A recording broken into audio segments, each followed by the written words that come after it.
Hello my dear students, welcome you back for the physics class. Last class we discussed regarding the what I can say the relation between a bar magnet and a solenoid. That is, a bar magnet behaves like a solenoid. That one we have discussed.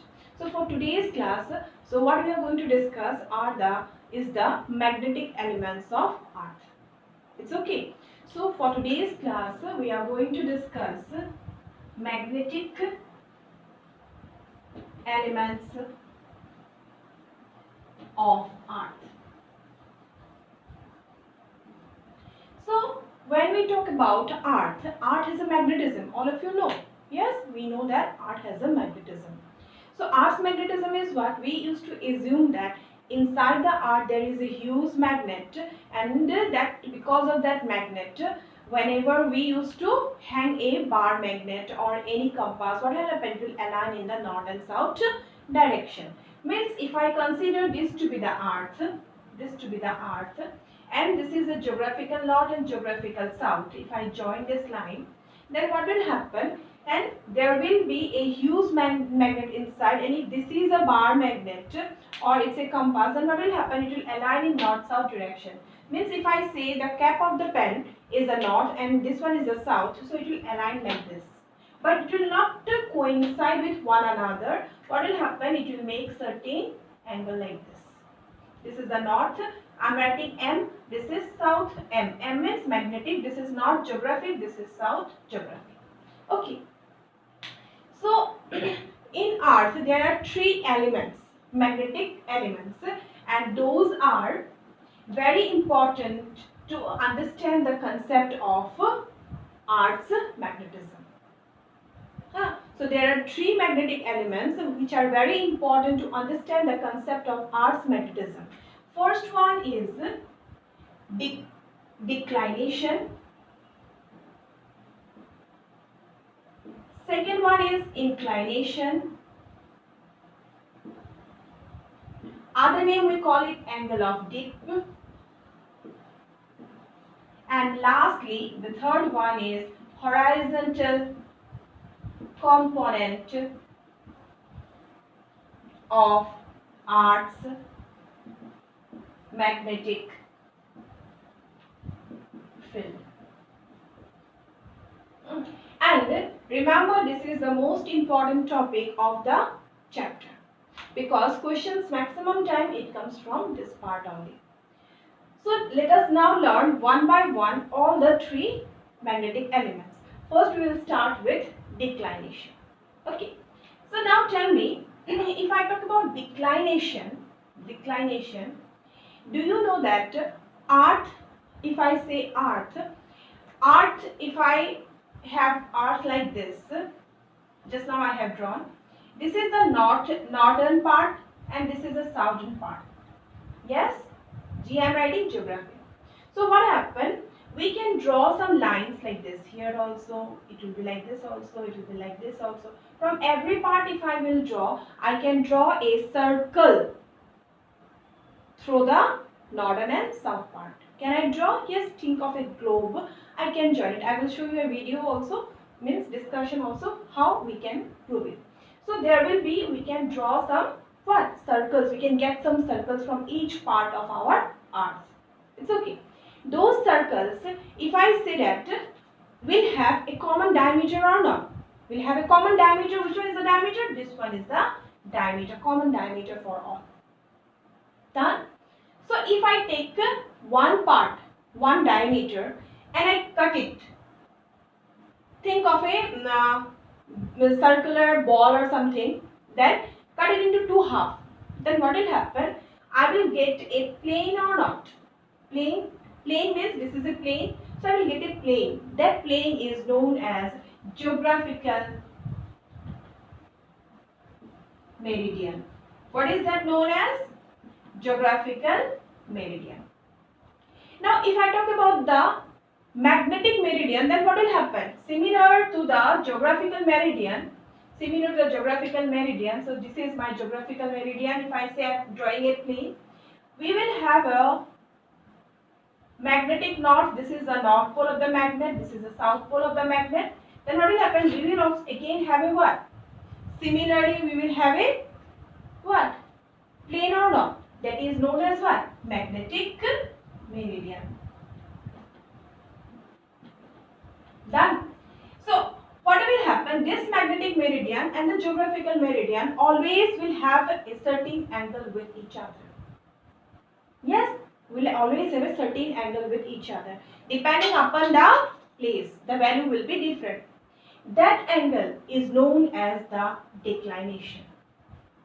Means, how will you define declination? The angle between the geographical meridian and the magnetic meridian is known as the angle of declination. So, let's see how we can, in 3D, how the declination angle we can calculate. Find out. Earth is spherical in shape, and on its surface we can draw infinite number of imaginary circles which passes through the Earth's geographical north and geographical south, as shown. All these circles have one common diameter, which is the line joining geographical north and geographical south, or the Earth's axis of rotation. These imaginary circles are called longitudes. Each of these circles, along with the Earth's axis of rotation, can be drawn in one plane. This plane is known as the geographical meridian, which looks like a straight line when viewed from the top. Similarly, we can obtain the magnetic meridian by joining the magnetic north and the magnetic south.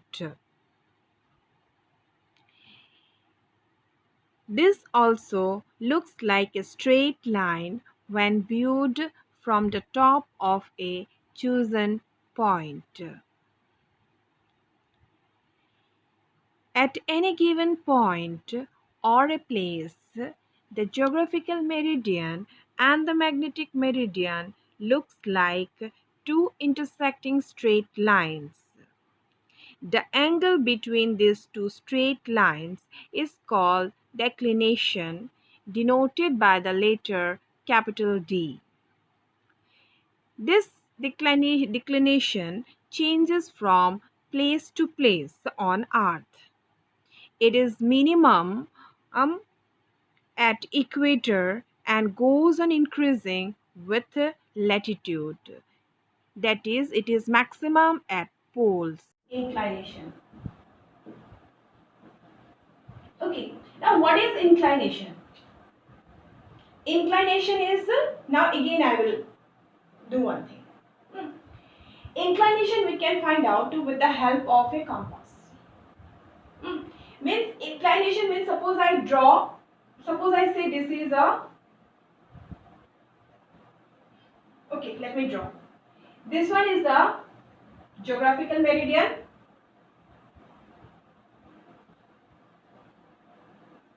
Sorry, this one I am thinking that this is a magnetic meridian.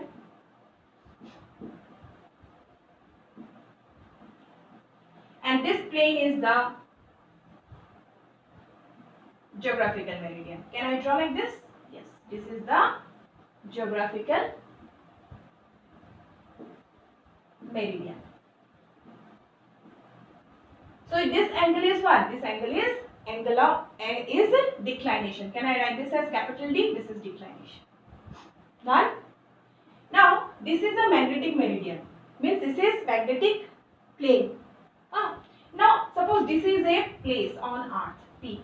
P I am writing as a place on Earth. So on that particular place, what will happen? There will be a direction of magnetic field. This is the direction of magnetic field. The direction of magnetic field is B, which is towards the center. And if I say I'm getting an angle here. This is my, suppose, delta. I'm writing delta. or you can write I if you want, delta. So what happened? This magnetic field makes an angle delta with this what? Horizontal part of magnetic meridian or not? Horizontal line of the magnetic meridian. So that angle is known as inclination. Okay, that angle is known as what? Inclination. Hope you have understood. So inclination is the angle made by the magnetic field with the horizontal line of the magnetic meridian. Or else, if B is this and delta is this, what I can write here, I can resolve it into two parts. This is B horizontal and this one will be B vertical. So B horizontal if I will write, then it will be B cos of delta, and B vertical if I will write, then B sine of delta will come. So we can say that the inclination is the angle made by the magnetic field with the horizontal component of the Earth's magnetic field. This is Earth's magnetic field. This is what? This is Earth's magnetic field. It's okay. This is the Earth magnetic field. This Earth's magnetic field has two components. One is a horizontal component, another one is a vertical component. The angle made by the Earth's magnetic field with the horizontal component is known as the inclination or angle of dip. If you want to write delta, you can write. If you want to write I, you can write as I also. A compass needle is provided with a pivot such that it can rotate about its vertical axis. The needle comes to rest when aligned with the magnetic meridian to indicate the magnetic north.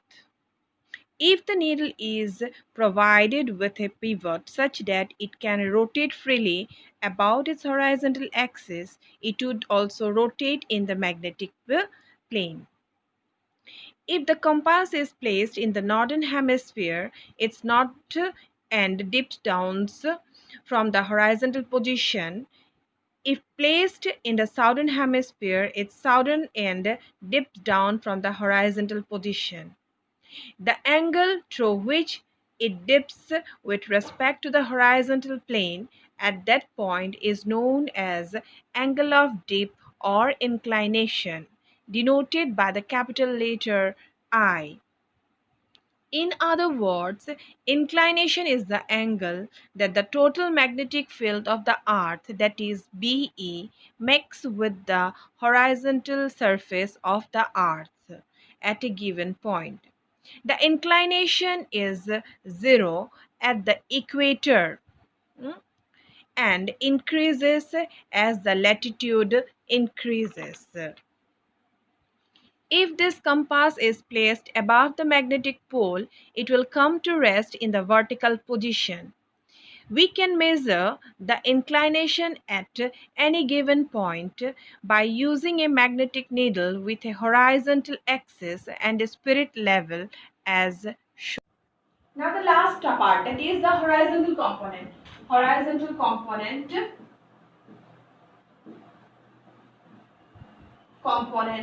of Earth's magnetic field. Okay, horizontal component of Earth's magnetic field is the third term. Just now I have written few minutes back, BH equals to B cos of delta. This is known as horizontal component of Earth's magnetic field. Means the magnetic field can be resolved into two components. The component which is along the horizontal direction, which is B cos delta, is known as the horizontal component of the Earth's magnetic field. We got another relation there, B vertical, which is equals to B sine of delta. Now, we using these two equations, that is not in the derivation or discussion part, that is in order to solve any question. If I square these two equations and add it, what I will get? BH square plus BV square is equals to B square. I will get this one. Yes? If I divide it, I will get tan of delta is equals to BV divided by BH. Remember these two formulas, we will need it to solve the numericals in the chapter. And another thing important is that if it is given Earth's magnetic field, that is B, that is not BH or BV. If it is vertical component or horizontal component, then only BH and BV will come. Okay, so for today's class we have discussed only the magnetic elements of earth. How many magnetic elements are there? 3 elements are there. What are those? Declination, inclination and horizontal component of earth. And this how I will explain? We explained that declination is the angle between geographical and magnetic meridian. Inclination is the angle between the Earth's magnetic field and horizontal component of Earth's field. And horizontal component is nothing but it is the magnetic field's horizontal component, that is B cos of delta. So these three terms, along with that I will be giving you numericals based on this concept only. Okay, that's all for today's class, and on Monday we will be discussing the magnetic elements, that is dia, para and ferromagnetic substances. So once you go through it, because you have studied about dia, para, ferromagnetic substance in chemistry also, so it will help you a little bit in order to understand the topic. Thank you for today's class. Thank you.